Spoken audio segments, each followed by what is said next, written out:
Bienvenue dans la Transmance. Aujourd'hui, on va parler de sexualité. J'ai beaucoup de chance d'être accompagné par deux magnifiques invités. Nous avons Claude Emmanuel, star du mannequinat et star du DJ set. Ça commence déjà.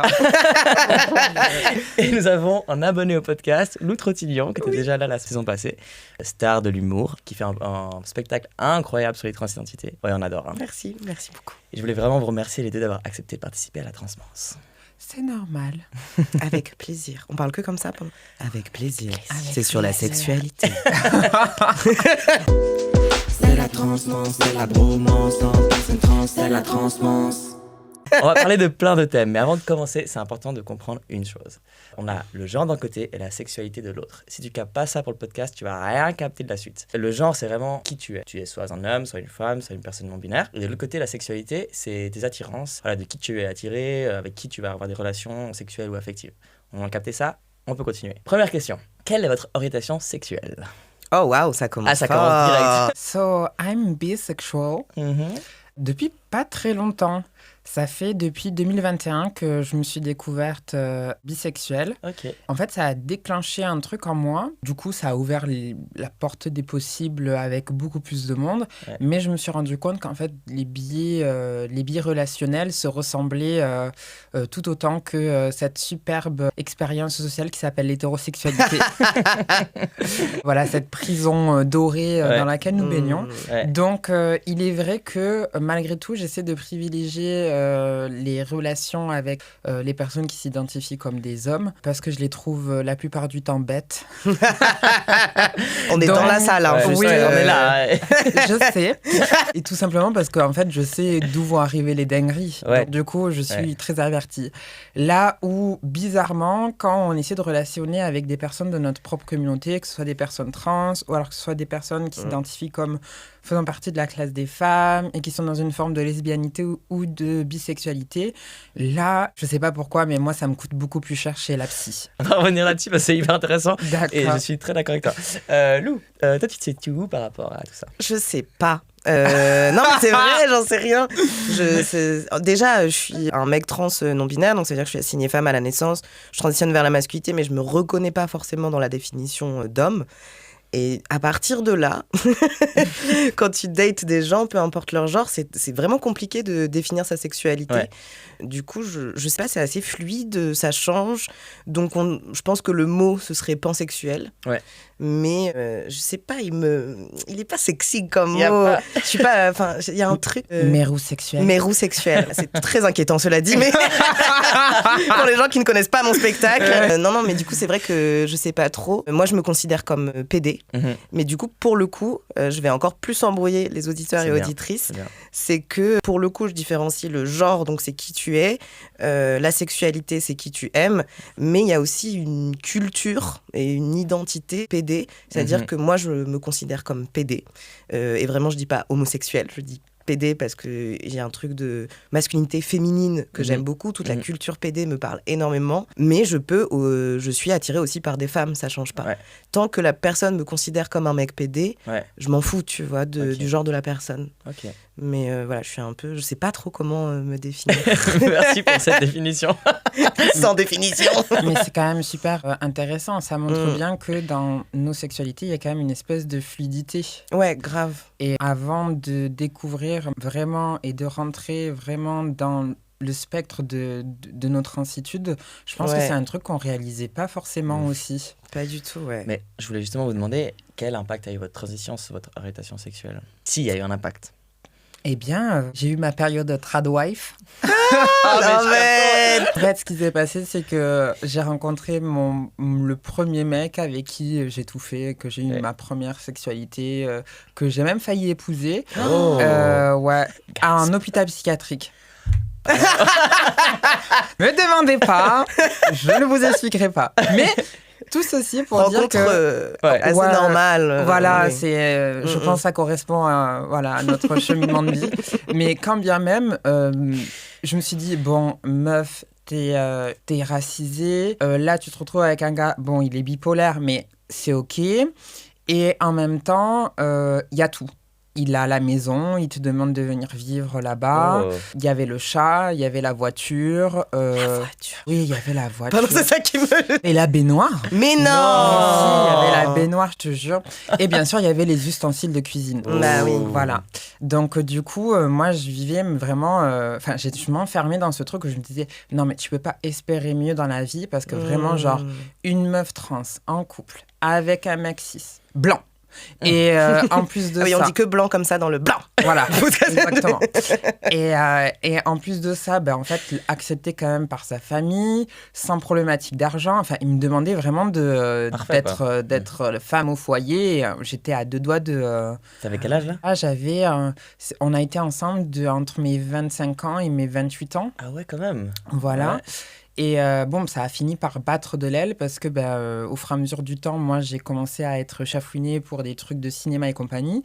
Et j'avais envie de beaucoup transitionner physiquement d'un point de vue chirurgical. Et en fait, ça a commencé à ne pas lui plaire. Quoi? Non. Effectivement. En définitive, en fait, pour essayer de me garder, donc il m'a fiancée. Donc ça a duré 1 an. Et en fait, pendant 1 an, ça a été un tourment parce qu'il a fallu organiser ce mariage. Et, Ah ouais, vous êtes allé jusqu'à organiser quand même.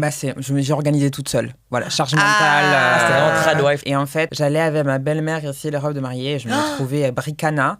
Et je me suis dit, je peux pas me marier comme ça. C'est soit je transitionne et ensuite on se marie. J'ai pas envie de garder ce genre de souvenirs. Soit, il faut qu'ils réfléchissent. Et sa réponse a été, tu veux transitionner, ok, mais en fait, tu veux pas te marier avec moi parce que ça veut dire que tu m'aimes pas. Si tu préfères ne pas m'épouser maintenant et m'épouser une fois que tu seras mariée, ça veut dire que tu m'aimes pas. J'ai fait... Déjà, ça veut rien dire. Ouais, non, ça Ouais, veut rien dire. Ouais, ça veut rien dire. Tu m'épouseras Attends. une fois que tu seras mariée.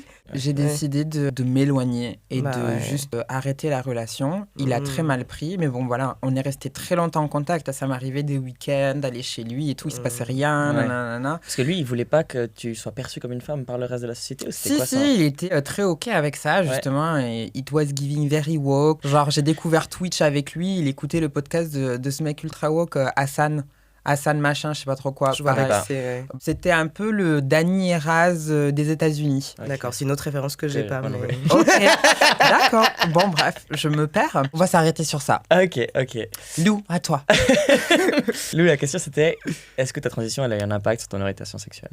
Elle a eu un impact dans le sens où j'ai beaucoup plus assumé ma sexualité. C'est-à-dire qu'avant, moi, j'étais hétéro pendant très longtemps. Mais en fait, il y avait un truc qui allait pas. En fait, j'étais hyper triste de savoir que quand j'avais une relation avec des mecs hétéros, si je leur disais je suis un homme ou je suis non-binaire ou je sais pas trop, et ils me quitteraient. Mais que si eux changeaient de genre, je les quitterais pas, quoi. Et il y avait cette inégalité. Et du coup, au début de ma transition, j'ai beaucoup daté des meufs. Si ça... Non, enfin, je sais pas. En tout cas, des meufs, quoi. Pas forcément 6-7, mais juste j'avais l'impression que puisque je transitionnais vers la masculinité, c'était là où je devais aller, que c'était la suite logique. J'étais toujours dans l'hétérosexualité compulsive, quoi. Ouais. Et j'aime aussi les meufs, quoi, mais il y avait un truc où j'assumais pas encore que, en fait, je suis principalement quand même un mec qui aime les mecs, quoi, tu vois. Ouais. Et j'ai toujours du mal à l'assumer aujourd'hui. Et du coup, ça a changé ça, quoi. Mais t'as du mal à l'assumer dans le sens t'as pas envie que les gens ils te perçoivent comme PD ou c'est Oh, pas... si, Ok. ça j'adore. Bon, dans la rue, faut faire un peu attention, Oui, mais... ouais. Non, si, j'ai l'impression qu'au contraire, j'arrive dans un milieu... tu vois, par exemple, les mecs cis-PD, il y a toute une histoire, ils ont vraiment vécu l'homophobie, machin, et moi je débarque, j'ai un peu l'impression de m'approprier quelque chose. C'est un peu bizarre à dire, tu vois. Et du coup, même aujourd'hui, j'ai encore du mal, j'ose pas dater dans les milieux gays, j'ose pas, parce que j'ai peur qu'on me voit pas comme un mec PD, quoi. Et il y a toujours cette question de à quel moment, quand je drague, je dis que j'ai pas de pénis. Ah ouais, non, mais ça... Tu vois ? Ouais. Tu as raison. Tu vois, il y a un truc comme ça, genre, parce que les apps, moi, j'y arrive pas du tout. Ouais. Et du coup, si je rencontre quelqu'un et tout, que je me fais draguer comme un mec par un mec, il y a vraiment ce truc de je fais quoi ? C'est entre deux verres, genre, je prends une bière et j'ai pas de pénis. Comment tu le dis, Dans quoi ? la culture gay, t'as vraiment ce truc Ouais. du pénis, quoi. Genre, c'est tellement central, Ouais, c'est c'est méga ça. phallocentré et tout. En tant que Ouais. homme sans pénis, c'est chaud, quoi. Ouais, c'est ça. Et du coup, ça, c'est toujours la réflexion de oui, je suis PD, mais j'ai pas encore eu le courage, je sais pas comment on peut appeler ça, d'aller explorer tout ça. Après, je suis PD et du coup, en vrai, je sors principalement avec des mecs trans PD puisque je me sens beaucoup plus safe parce qu'elles comprennent et tout, quoi. Donc ça n'enlève pas ma pédéitude, Non. mais c'est juste que j'aimerais bien découvrir ce monde gay beaucoup plus, y aller plus, tu vois, dans Ouais, les je soirées, comprends. draguer. Mais j'ai trop peur. On va aller sur cette histoire de drague après. Et ce que tu racontes, c'est intéressant parce qu'il y a souvent des parcours types, tu vois, d'hommes trans et de femmes trans. Toi, tu sors un peu du parcours type des hommes trans qui, en général, ou des trans masculins. Ouais. C'est vraiment, moi, c'était d'abord lesbianisme. Oui. Et ensuite, il y a eu la petite période où j'ai commencé la testo et j'étais là, est-ce que je suis gay? Et après, moi, maintenant, je me considère comme un homme hétéro. Toi, t'es vraiment sorti de ce cadre-là, en fait, d'avoir la découverte du lesbianisme, etc. Oui, je suis pas du tout. J'ai essayé, hein. Au début, il y a vraiment eu un moment où, au début, j'étais genre hyper femme, méga hétéro, et j'aimais vraiment être ce côté femme, mais je comprenais pas que ce côté femme me parlait en tant que mec, pas en tant que meuf femme, quoi, tu vois. I love it. Ouais, mais j'ai fait du strip et tout. Enfin, je suis allée au bout du truc. J'y vais jusqu'au bout. Ça marche pas. Et après, quand j'ai commencé à me poser des questions, mais je me disais pas trans et tout, là, j'ai essayé la culture lesbienne et en fait je me sentais un peu à côté de la plaque. C'est pour ça que je parle de culture, il y a aussi des références, des trucs que j'ai pas forcément, Je suis grave d'accord. qui me parlent pas, quoi. J'étais c'est pas tout à fait ça, et après j'ai découvert le monde PD, mais PD trans, pas PD cis, quoi. PD cis. J'ai pas je sais pas, puis j'ai trop peur, c'est un peu marrant parce que j'ai peur de pas savoir comment faire. Ouais, je comprends. Alors que j'étais hétéro pendant longtemps et tout, et surtout je pense que la plupart des mecs cis gays qui sont bienveillants ont peur de pas savoir comment faire aussi avec moi. Donc on se regarde comme ça, on est là, comment on fait? Je sais pas. Claude Emmanuel, qu'est-ce qu'il y a? Il y a toujours un moyen. Ouais, Bah oui. oui. Mais donne les infos.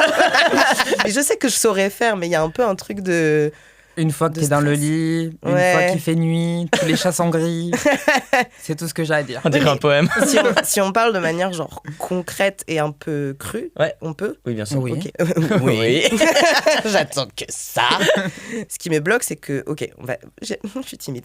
Par exemple, dans la sexualité cis-gay, et je pense que j'ai des a priori moi-même, hein, j'ai l'impression qu'il y a beaucoup, par exemple, de pratiques anales. Ouais. Et que c'est un peu ça qu'on attend. Moi, je suis bottom, plutôt, je m'identifie comme bottom, c'est-à-dire que je suis plus la personne qui se fait pénétrer. Et qui est carrément soumis et qui est comme ça. C'était limite homophobe ce que je viens de faire. Mais that's me, ok? Et du coup, j'ai l'impression que moi, la pratique anale, j'apprends encore. Je suis pas forcément très à l'aise. C'est pas quelque chose que j'ai appris dans mon hétérosexualité, ou alors je l'ai appris à mes dépens parce que Ouais. les mecs hétéros ne demandent pas. Ouais, Voilà. ouais. Ils y vont C'est au comme dépend.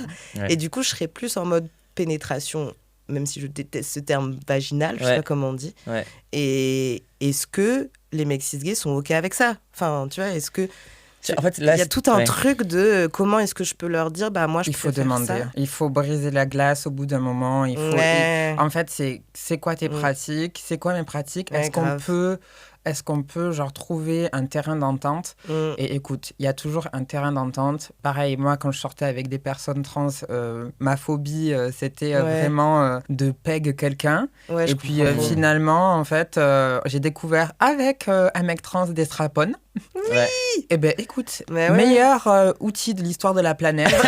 On est d'accord. Et Ouais. Ah voilà. ouais, non, mais Ouais. ouais. Et du coup, en fait, de mes souvenirs de Ouais. nuit chaude, c'est avec des strap-on, en fait. Ouais. Voilà. Bah oui. Que ce soit sur moi ou sur la personne avec qui je partageais le moment, quoi. Ouais, je comprends trop. Mais c'est vrai que personnellement, et c'est qu'à titre personnel, j'ai jamais eu vraiment de problématique autour de savoir comment on allait faire. Hein. Après, j'avoue, c'était toujours un peu un last minute. C'est-à-dire que on s'est, avec peu importe avec qui, on s'est toujours chauffé. Ouais. Et après, dès que c'était le moment de passer à l'action, c'était bon, on fait quoi?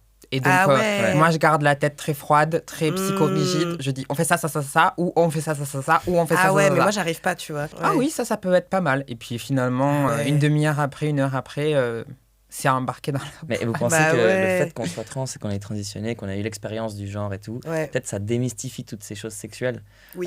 Oui, moi, c'est je sûr. dis souvent que quand j'ai commencé à transitionner, l'orientation sexuelle c'était devenu un truc un peu tellement facile, beaucoup plus facilement explorable. J'avais plus, j'ai pas les barrières en mode je peux pas tenter de coucher avec un homme parce que sinon je suis gay. Enfin, j'ai moins ces barrières-là d'un mec 6-7 qui serait là, je veux Ah pas ouais. être gay, je veux pas être gay, tu vois. Ça dépend. Enfin, Ouais. Moi, au début de ma transition, c'était vraiment un blocage à Was Giving Marine Le Pen dans ma tête. Vraiment, c'était... Moi j'ai ça maintenant. J'étais en mode, genre, non, jamais je vais foutre un doigt dans le trou de balade d'un mec. C'est hors de question. questions, je suis pas pédée, nanana. Ouais, je comprends. Et en fait, maintenant, I don't care. La vie est tellement compliquée. Tu veux un doigt dans le cul? Je te mets ton doigt dans le cul, il n'y a pas de problème. Mais tu vois, moi, c'est l'inverse. Genre, au début, j'étais là, vas-y, je vais expérimenter, voilà. Mm. Et aujourd'hui, j'ai encore de la peine à gérer ça. Du coup, je suis un peu là, genre, moi, avec ma copine actuelle, on performe vraiment l'hétéronormativité, tu vois. Et ça me Ils fait sont du trop bien. marrants. Ouais. Je te jure, tu Je vas les chez adore. eux, t'es là. Waouh. T'as l'impression d'être dans un film témoin. Non, c'est pas vrai, je suis méchant. Mais c'est vrai que la sexualité devient un outil, en fait, pour moi, me rassurer Ah ouais, je dans la comprends dysphorie, trop. tu vois. Et c'est vrai qu'on performe ça, et des fois, j'oublie même qu'on performe. C'est ça qui est un peu con, tu vois. Mais non, non, c'est pas Non, vrai, c'est t'oublies pas idiot. Ouais. Enfin, je pense que c'est aussi un truc vraiment plus individuel, tu vois. Enfin, dans les relations, de toute façon, les relations, c'est un contrat avec les gens. Donc, même si ce mot, il est un peu bizarre, faire un contrat, ça ressemble à un truc marketing et compagnie, bah, c'est quand même une communication où il faut savoir ses limites Ouais. et savoir où est-ce que tu te fais reconnaître et où tu te fais respecter dans cette relation. Donc, je pense que c'est quand même une base, peu importe que ce soit une relation romantique ou une relation sexuelle avec quelqu'un, à partir du moment où ce contrat il est mis en place, c'est pour t'assurer aussi quelque part ta sécurité. C'est vrai, c'est vrai. Tu vois? Toi, du coup, Claude Emmanuel, est-ce que tu colles au voyage type des femmes trans, c'est-à-dire que d'abord tu découvres ta sexualité et ensuite tu découvres ta transidentité, ou est-ce que c'était, tu savais Mais depuis... attendez, mais moi je savais pas qu'il y avait des voyages types. Hein. Mais on dit Ah, souvent ça. Sur Ryanair. Voyage femme trans. Mais souvent on dit, tu vois, Ah les femmes ouais trans, d'abord elles découvrent qu'elles aiment les mecs, et ensuite t'as la transition qui vient après, tu vois. Ah Mais c'est ouais. vraiment des... Pour moi, c'est faux, hein, mais c'est juste que c'est Oui, la oui. majorité des personnes trans, Mm. elles ont ce voyage-là, comme pour les hommes trans, où la majorité, Ce ils serait étaient lesbiennes lesbienne avant, tu avant. Bah, Ok. j'ai, en fait, déjà très jeune, j'étais persuadée déjà que j'étais sûre que j'étais pas un mec. Ah, déjà tôt. Voilà, Ouais. donc là, c'était très chaud pour moi. Et donc, je me disais, bah, je suis quand même attirée par Les mecs. les hommes, Ouais. généralement. Et que malgré tout, je m'excluais toute seule de tout rapport. Donc, de mes 0 jusqu'à mes 25 ans, j'ai jamais eu de rapport sexuel Ouais. avec qui que ce soit, en fait.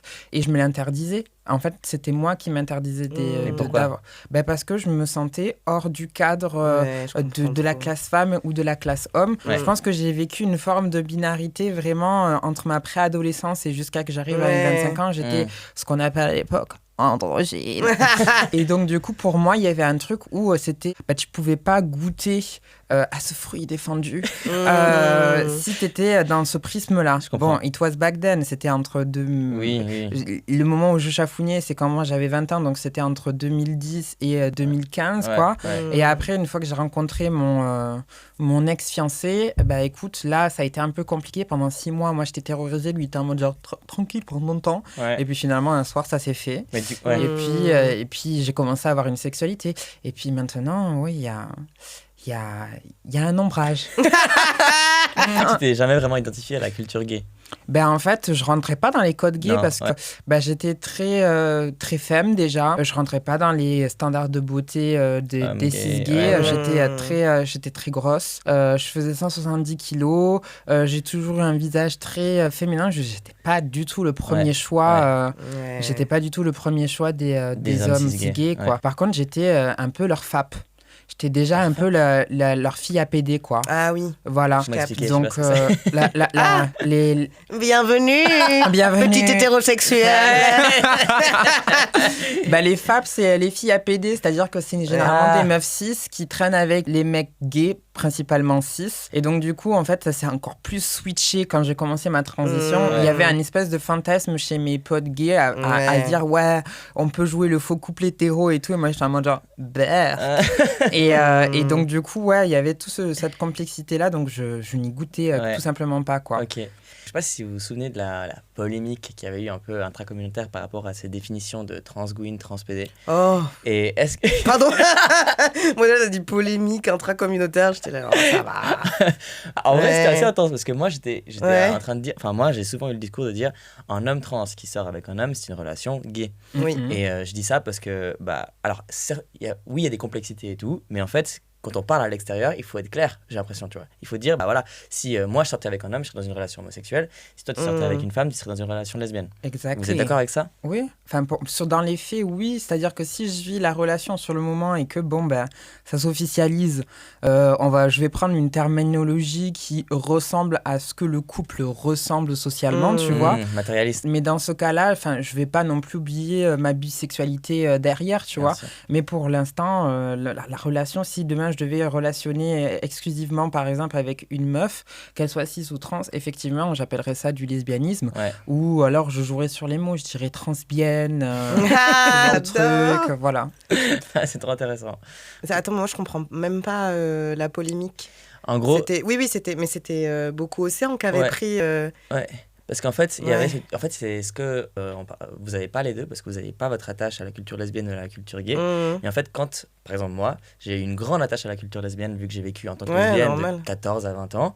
Et d'un coup, je transitionne et je suis hétéro. Et en fait, c'est comme si tu perdais une part de ton identité qui est toute la culture lesbienne pour moi. Après, moi, j'ai pas vécu ça, mais j'étais un peu là, bye.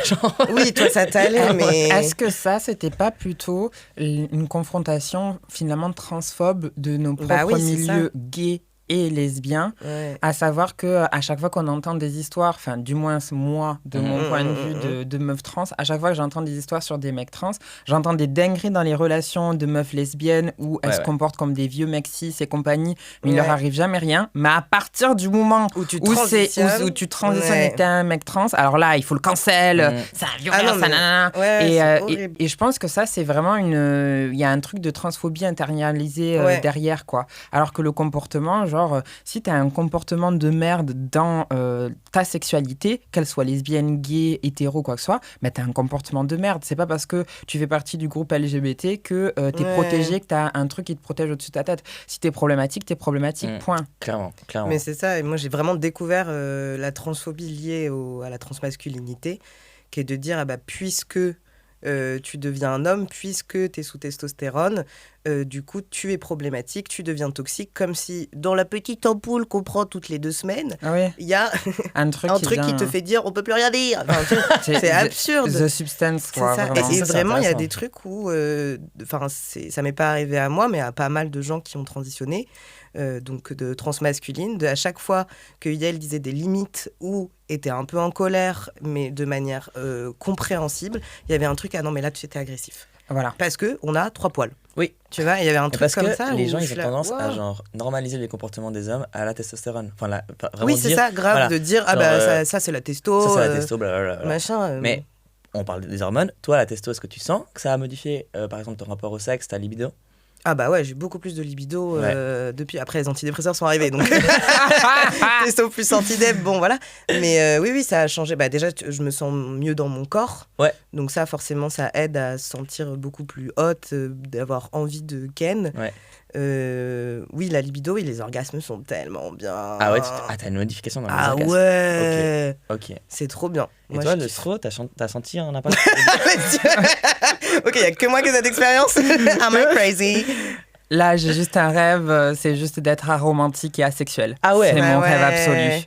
Vraiment, I want to be a poupée Barbie. Oh, vraiment. Là. Tu sens que l'hormone, elle te... les hormones, en fait, moi, j'étais déjà dépressive, donc quand je commençais les antidep, franchement, avec antidep ou hormones, ça n'a pas changé grand-chose. Mais bon, dès qu'il y avait une sexualité, t'inquiète, j'étais là.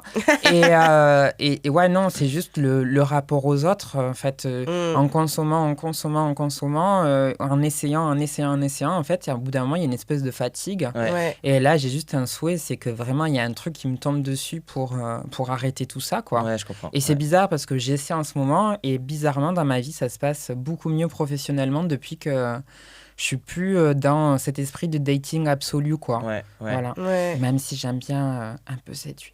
Bah oui. D'ailleurs, en parlant de dating, genre comment pour vous c'est quoi le plus grand enjeu de dating quand t'es trans? Ouais. Ah ouais, c'est compliqué comme question.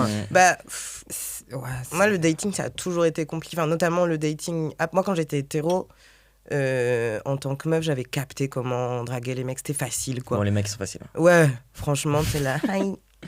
Et tu kennes. Franchement, il y a un truc, t'es là. Et quand t'as capté ça, bon, tout était facile, quoi. Maintenant que je suis PD, j'ai de l'anxiété sociale fragile. Je sais pas comment draguer, je sais pas comment faire, parce que moi, je jouais sur ma féminité. Là, j'ai l'impression que si je joue sur ma féminité, on va me trouver bizarre. Enfin, j'ai même de l'homophobie intégrée, tu vois. C'est trop bizarre. Et du coup, c'était quoi la question ? Ah oui. Comment tu fais alors ? Mais je sais pas comment faire. Déjà, sur les applis... Grindr, ça m'effraie trop parce que j'ai pas du tout cette culture de faire venir quelqu'un chez moi, de voir si c'est dangereux. La personne. Ouais, il y a un truc de danger déjà en plus quand t'es trans, même dangereux. Quand t'es pas trans. Du coup, il y a le danger déjà, comment la personne va réagir quand tu dis que t'es trans. Il y a aussi que c'est moi un danger principal, mais en fait, j'ai l'impression que si je sors avec ou que j'ai une relation sexuelle avec un mec cis gay, ou bi. Je ne sais pas à quel moment je suis fétichisée. Voilà. Donc ça c'est vraiment un truc Et il y a vraiment un truc où à un moment j'étais là, bon, au pire je suis fétichisée, mais voilà. Enfin, tu t'en viens à accepter des trucs comme ça. La fétichisation, ça fait partie, malheureusement, de l'identité. Hein. Je sais pas si t'as quelque chose à rajouter par rapport à ça, toi. I'm a trans woman, so I know. C'est ça. Ouais, non, c'est pareil, quand t'es une meuf, tu te baisses et il y a quelqu'un qui vient t'enculer. Et c'est un peu terrible. Et donc, du coup, au bout d'un moment, t'as pas juste envie de te faire... T'as pas juste envie d'être un steak frite, quoi. T'as envie d'un peu plus. Et du coup, c'est très compliqué. Donc, si tu veux rester dans la partie steak frites, franchement, dans tous les cas, not doing promotion or something, but si c'est avec les mecs cis, fais-les raquer. Voilà. Mais si c'est dans le cadre de vraiment construire un truc relationnel, mais il y a personne, quoi. Surtout dans l'hétérosexualité avec les vieux mecs cis, c'est terrible. En 2024, ils sont du père. Et puis ils sont là, si je sors avec une meuf trans, je suis gay. Ils ont rien compris. Et bien encore ça, bizarrement, je suis pas forcément confrontée. Vraiment là, la problématique première, c'est la problématique autour de l'hétéronormativité, la famille nucléaire, la possibilité des enfants. Ah, c'est ça. Moi, c'est vraiment le truc. C'est genre ils m'en veulent. Ils me disent, arrête. Physiquement, t'es on point, mentalement, t'es on point, et le seul truc que je peux pas te faire, c'est je peux pas te mettre en cloque. Mais j'ai pas envie d'être en cloque. Déjà, j'ai pas envie d'être en cloque. Et c'est trop bizarre de dire on point, genre c'est qui décide. C'est leur appréciation de eux, tu vois, alors qu'eux, ils ressemblent à des doigts de pied. Mais vraiment tu vois. Ça. Non, mais l'audace, à part ça. Oui, c'est l'audace et le toupet personnifié. C'est le principe de l'hétéronormativité. Hein. C'est que souvent, je sais pas, j'ai vu un humoriste qui a fait cette blague, c'était t'as des meufs trop belles, en talons, magnifiques, machin, qui sortent avec des mecs qui changent pas leurs caleçons tous les 5 jours. C'est dingue. Mais c'est toujours pareil. Ça, je pense que je l'ai appris aussi dans mon parcours de meuf trans. C'est-à-dire que le patriarcat conditionne quand même à des méfaits envers soi-même. Une espèce de sexisme et de misogynie intégrée que tu t'appliques pour essayer de plaire à un certain regard. Et en fait, finalement, quand tu t'émancipes de ce regard-là, ils sont plus autour de toi parce que c'est plus facile. Parce que la vérité, c'est quoi ? C'est que oui, peut-être je me baisse, mais les mecs cis hétéros, ils se baissent. Il y a autant de meufs qui débarquent. Il y a autant de meufs très peu déconstruites, très peu averties de leur conditionnement de meufs sous le patriarcat, qu'elles pensent que leur destinée, c'est d'être engrossées par des mecs cis, quoi. Ouais, c'est vrai. Mais ça me rappelle... je viens de me rappeler de comment je me sentais au début de ma transition par rapport à la sexualité. Je me souviens que j'étais triste, très triste au début de ma transition. Bon, j'étais en rupture amoureuse qui m'a permis aussi de transitionner parce que j'arrivais pas à transitionner en étant avec quelqu'un. Justement parce que j'avais trop ce rapport, ce regard de l'autre. Pourtant, c'était quelqu'un de très très safe, mais juste j'arrivais pas. Donc j'étais en rupture, mais aussi j'étais triste parce que j'ai commencé à arriver dans le monde queer en étant hyper femme, en étant... une meuf / personne non-binaire hyper femme, et du coup je plaisais aux butch, je plaisais aux mecs trans, et moi c'est les gens qui me plaisent, c'est la masculinité qui me plaît, quoi. Et ça peut être chez des meufs, chez des mecs, je m'en fous, quoi. C'est la masculinité qui me plaît. Et quand j'ai commencé à transitionner, je restais un peu femme, mais en début de transition, pour des raisons de sécurité, quand t'es androgyne, je compensais avec énormément d'habits masques, quoi. Je jouais la masculinité. Maintenant que j'ai un peu de barbe, je me remets un peu à être dans la féminité et tout. Mais j'étais trop flippée d'avoir l'air trop androgyne dans l'espace public. Et en fait, j'étais triste. Je pensais que plus jamais je pourrais plaire Aux gens que tu voulais. au butch, Ah ouais. machin. Et au final, ça s'est pas fait, mais c'était qu'avec des personnes trans qui comprenaient.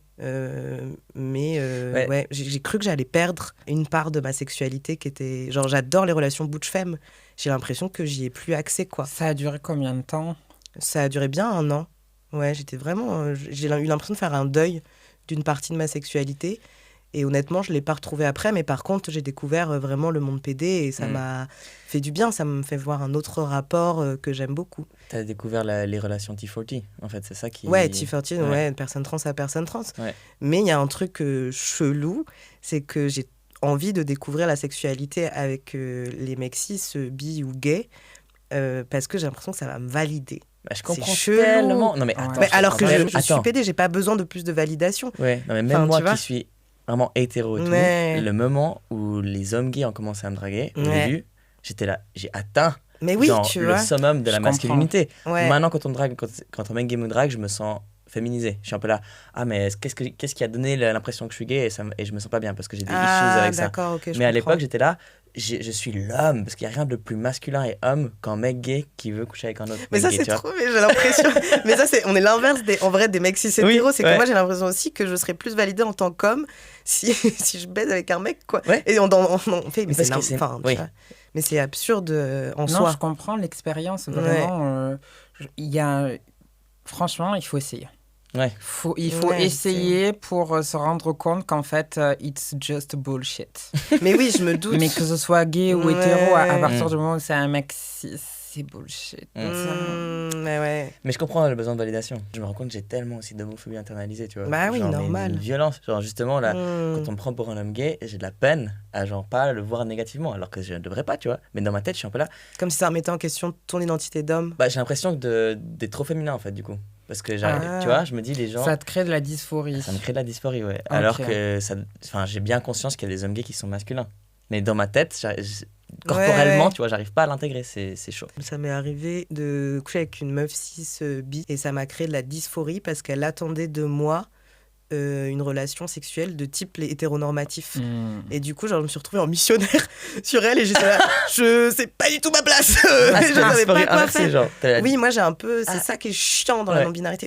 Tous mes fans vont être choqués, mais des fois ça me saoule d'être non-binaire. Ouais, je suis je vraiment en mode, c'est chiant, t'as pas de modèle, t'as pas de code, faut vraiment tout inventer. Je dis pas que c'est le plus dur, matériellement c'est pas du tout le plus dur. Ça dépend. Par contre, moi je trouve pas. Ouais. On va être clair, c'est les meufs trans qui prennent le plus Ouais, cher. ça c'est sûr. Nous, on peut se cacher. Ma non-binarité, elle n'est pas visible matériellement. Quand la boulangère me dit pas IL, je fais pas un scandale sur Instagram. Ouais. Tu vois, genre, Ouais, ouais. faut aussi se rappeler de où en sont les gens et tout. Non, mais c'est vrai. Tu vas C'est- faire c'est call très out dur. sec là. Non, mais c'est très dur de vivre. Non, mais waouh. Non, mais c'est très dur de vivre tout ça. Mais il y a le côté matériel, genre, qu'est-ce qui se passe quand tu marches dans la rue, quels sont les dangers 100% auxquels d'accord. tu vas. Ouais. Et le côté théorique qui, pour le coup, quand je dis c'est dur, c'est dans ma tête, c'est compliqué de comprendre mon identité parce qu'il n'y a pas très peu de modèles et d'outils pour comprendre ça. Même le mot non-binaire, il veut rien dire.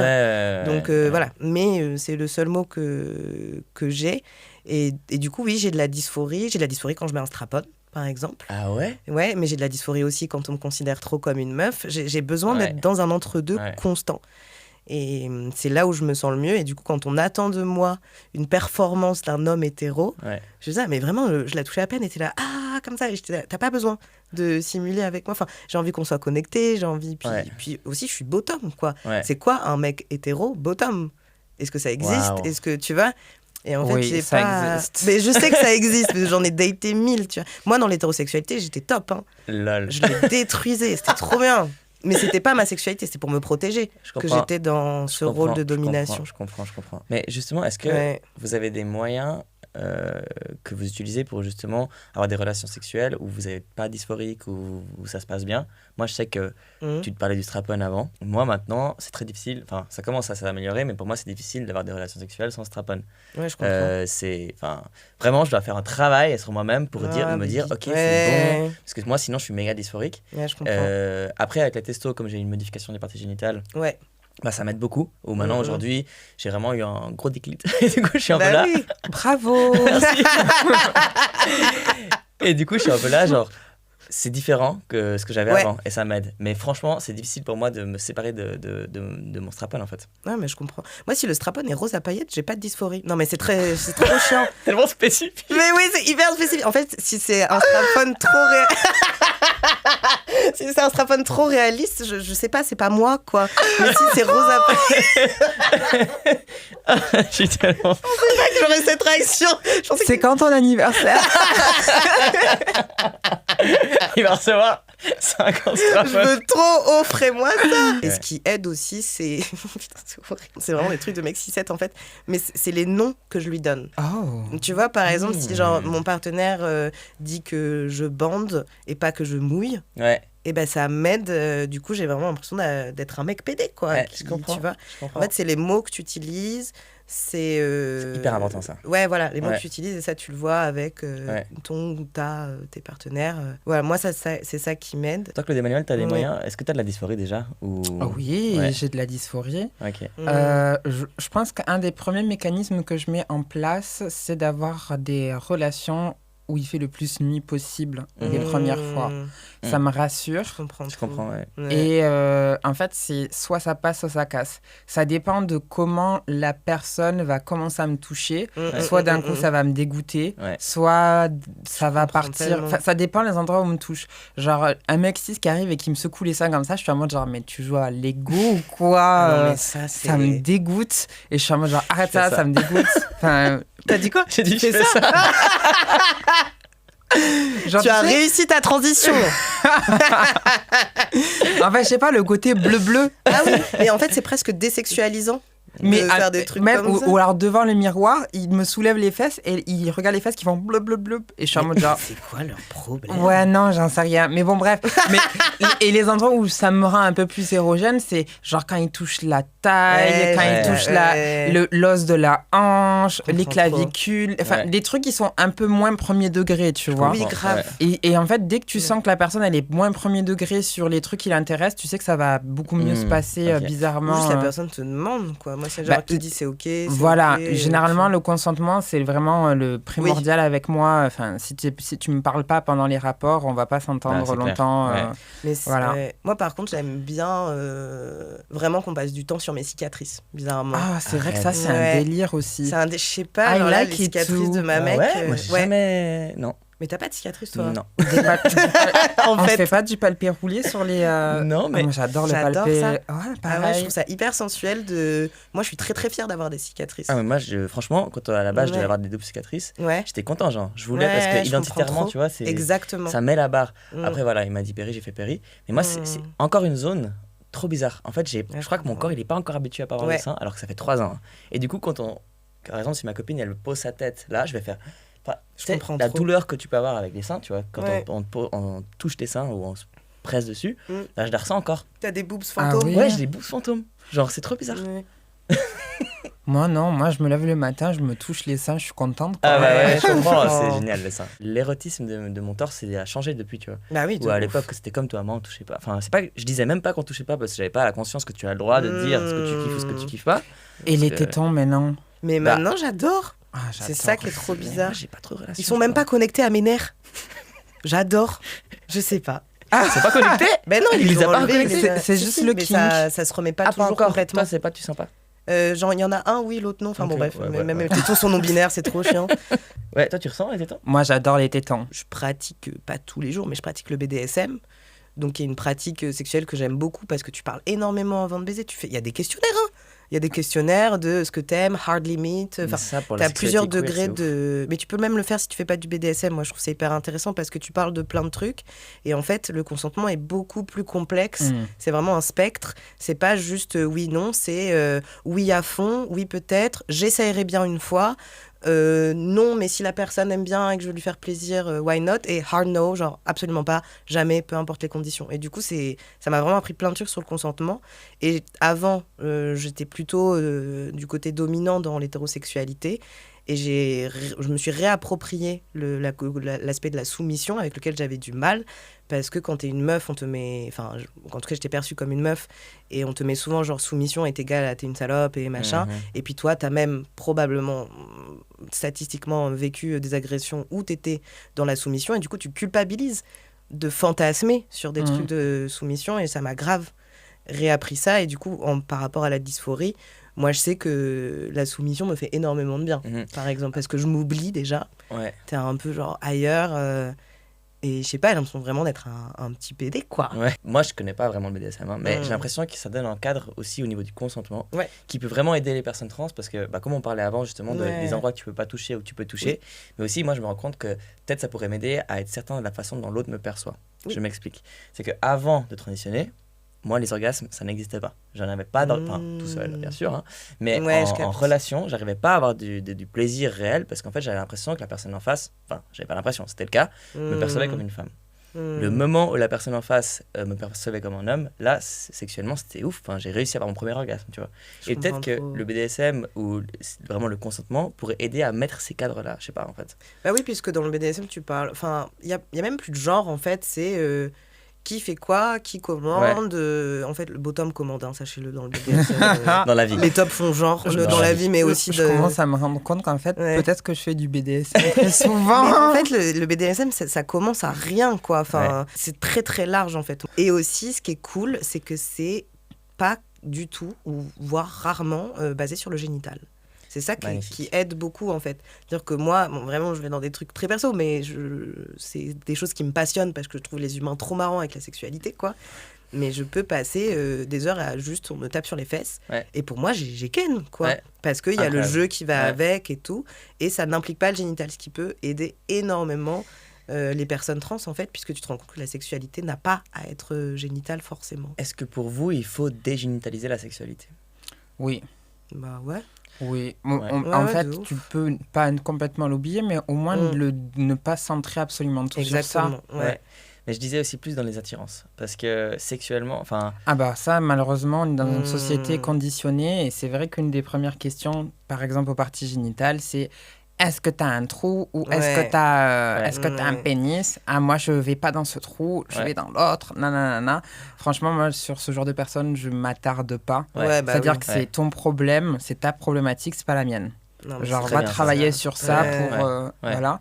Et après, quand c'est avec des personnes avec qui tu arrives à relationner, c'est vrai qu'il y a tout le truc autour, en fait. Mm. C'est vrai que les fessées, c'est bien.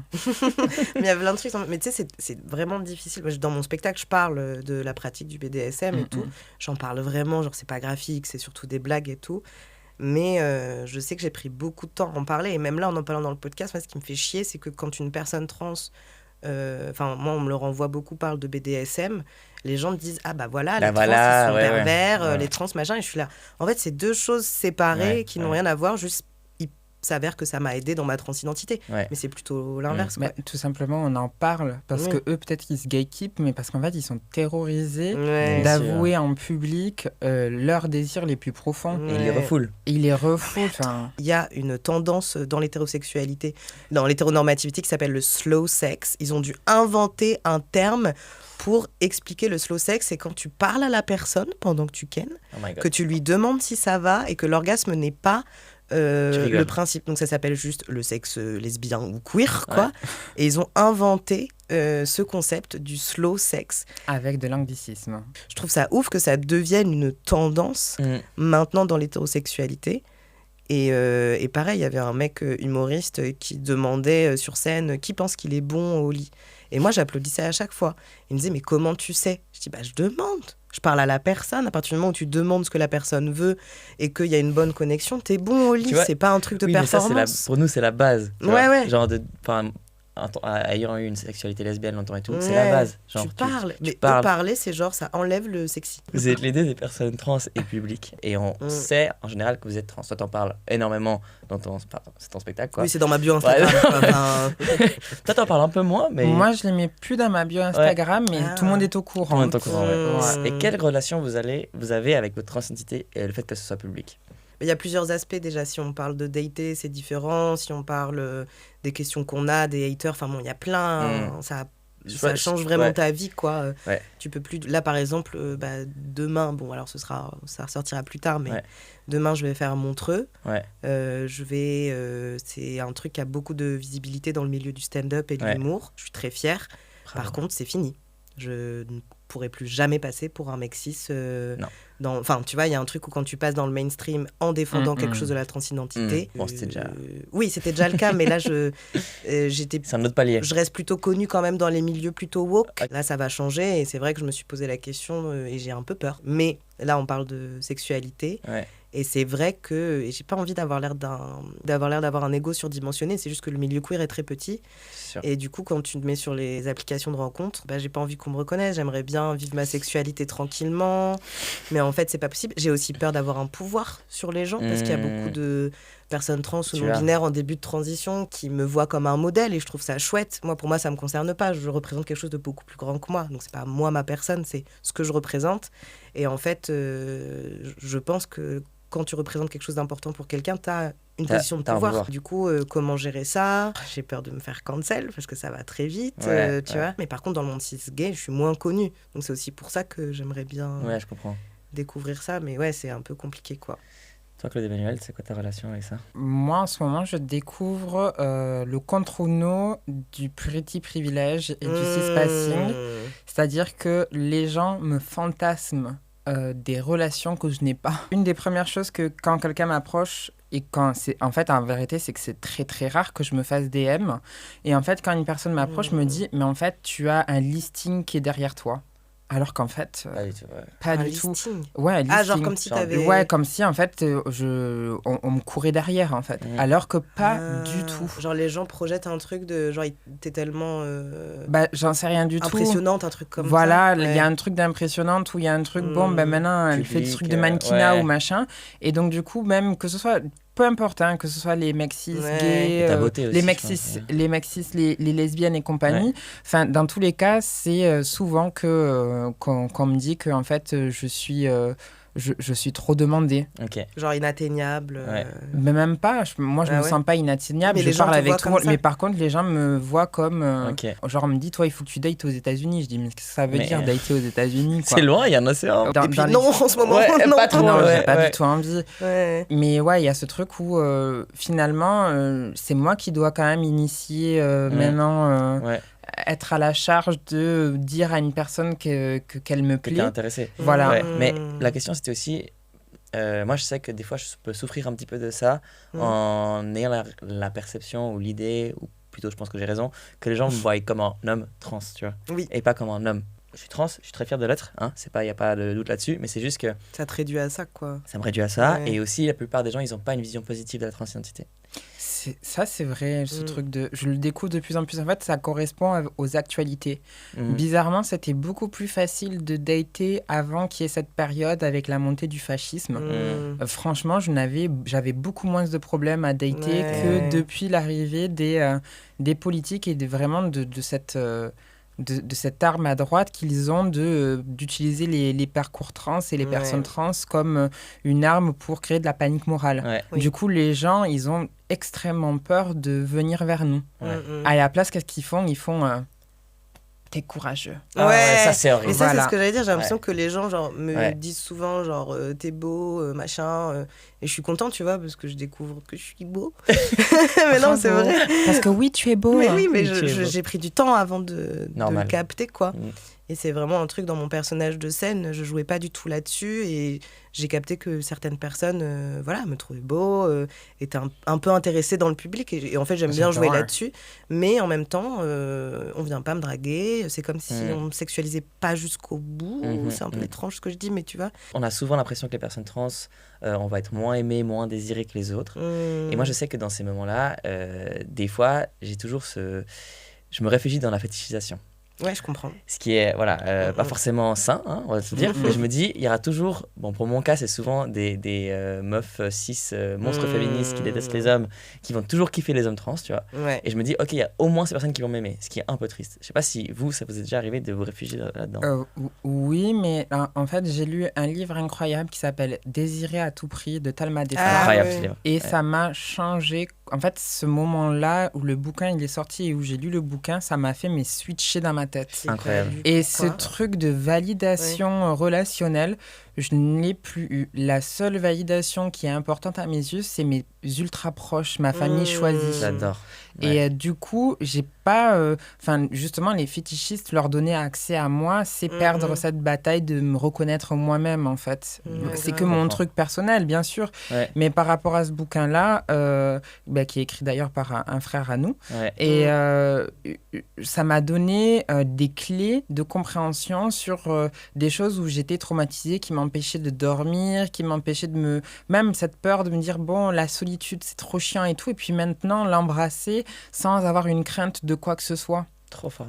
Et je sais pas, je trouve que c'est très utile d'arriver à cette plénitude, surtout dans nos parcours, de plus avoir peur parce qu'on est en permanence déshumanisé, parce qu'on est en permanence disqualifié de notre humanité par ce biais de la condition trans, de se rendre compte qu'en fait, il y a une espèce de normalité qui est possible par nous-mêmes et pour nous-mêmes, sans avoir besoin d'être sous le regard de qui que ce soit. C'est pour ça que même... Et du coup, ça s'est répercuté sur plein de choses, sur ma façon de m'habiller, sur ma façon de m'appréhender en société, sur ma façon de parler, ainsi de suite. Je me suis rendu compte qu'en fait, tout ça, comme c'était un truc qui était performatif, j'en avais mais strictement plus rien à foutre. J'ai eu beaucoup de dysphorie avec le milieu drague et en fait finalement je m'en sers pour aller mixer parce que je sais que quand je porte des lentilles, que j'ai des maquillages qui sont un peu plus poussés et tout, ça crée une distanciation avec les mecs cis et je peux me promener dans la soirée sans avoir de problématiques particulières. Et en fait je me dis on peut utiliser ces petits éléments communautaires et qu'on s'est construit avec le temps, qui sont aussi finalement nos normes, pour pouvoir les retourner contre ces systèmes de domination qu'on subit en permanence. Wow. Donc le male gaze, les rapports de discrimination, les rapports de transphobie internalisés, même sur plein d'autres choses, sur la question de la racialité, sur les questions de la validité, sur la question de la santé mentale et ainsi de suite. Je trouve que ça m'a créé une porte d'entrée pour pouvoir complètement m'en foutre. Eh ben, merci pour ça, ça m'a trop... Là, tu m'as fait un truc. Lisez le livre de Thelma Destin. Mais là, c'était waouh, magnifique. Ça me donne envie de pleurer. Ouais, moi aussi, je te jure. Mais parce que je me rends compte, dans mon métier, je suis une des seules personnes trans. En fait, je me rends pas compte à quel point je m'habille pour les scènes, je m'habille pour correspondre à ce qu'attendent les gens de la transidentité. En plus, on me reproche souvent dans les interviews ou sur scène, quand je suis devant et de plus en plus devant des publics mainstream, d'être là, mais je comprends pas, tu transitionnes vers la masculinité, mais là, t'es habillée de manière féminine. Je m'oblige, quand je vais dans les comédie clubs, à être habillée de manière masculine. Alors que je sais, mais en fait, déjà, je suis tout seul. Ouais. Je suis tout seul à dire je suis trans sur scène. Les autres humoristes, ils comprennent pas. Souvent, je suis hyper stressée. Je sais pas. À chaque fois que je vais devant un public, je ne sais pas à quelle sauce je vais être mangée. Et c'est même plus, je peux même plus me concentrer sur mes blagues ou quoi. C'est genre, en fait, vous ne savez pas. C'est genre, oui, le public, ils sortent de scène, ils sont là, ils sont chauds, ils sont trop bien. Moi, peu importe s'ils sont chauds ou pas, ça dépend s'ils sont transphobes ou pas, tu vois. Voilà, c'est ça. Et du coup, oui, je me protège, je peux pas. Et en fait, ça me rend vraiment triste. C'est des grandes réflexions à chaque fois. Les gens, ils sont vraiment en mode... je les perds déjà dans mon identité et on me reproche de perdre les gens. Et à chaque fois dans les interviews, on me demande « Mais attendez, ce que vous dites, c'est pas logique. » Je dis « Mais rien n'est logique dans mon genre de toute façon. » quoi. Mais justement, moi je trouve que tu es très logique. Ce qui se passe, c'est que tu es confronté à un public qui est complètement normalisé. Ils ont grandi dans une structure qui est que leur construction sociale ne leur permet pas encore de créer des dissociations. Mais sache que dans ta place actuelle, en tant que vraiment comédien de talent, humoriste de talent, tu viens faire changer ce qui est chiant, et ça je le comprends parce que sur les réseaux sociaux, j'étais une des premières personnes à être confrontée à ça, c'est que tu es la première personne à le faire. Et ça, c'est horrible. Et donc tu vas te prendre tous les trucs sur la gueule.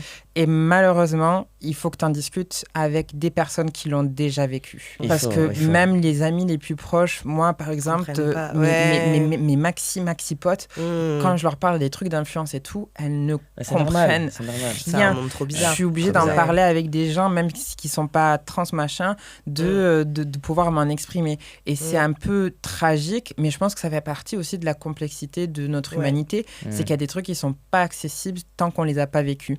Et c'est là où je deviens un peu peu plus gentil, un peu plus laxiste avec les transphobes. C'est là où je me dis que peut-être, voilà, ils ont le droit à ce truc de doute, c'est que finalement, leur vécu leur a pas permis d'être moins idiots. Bien sûr, bien sûr. Oui, grave. Non, mais oui. Je pense qu'il y a ce détachement du regard des autres qui est hyper compliqué à avoir, je pense pour tout le monde, mais surtout en tant que personne trans. Et moi, j'ai l'impression, on me dit souvent, ah, mais toi, tu t'en fous du regard des autres, regarde tout ce que t'as fait. Et je suis là, genre, non, justement, non. pas. Je suis exposé H24. Tout le temps. Bah oui. Tout le temps. Et en plus, les réseaux, ça rajoute une couche, tu vois. Oui, t'es scruté, le moindre fait et geste est scruté. Mais par tout le monde en plus. Bon, les chouchous, on arrive déjà à la fin. Oh non. Ouais, j'aurais voulu. J'ai tellement envie de continuer. C'est transphobe. C'est transphobe. Votez pour un épisode 2. On était en train de se faire du bien là. Franchement, ça m'a fait trop du bien. Moi aussi. Avant de terminer, est-ce que vous aimeriez partager un aspect de votre identité trans qui a fait du bien à votre sexualité? Gérer sa santé mentale, c'est s'offrir de meilleures opportunités pour pouvoir relationner de façon romantique ou sexuelle avec les gens.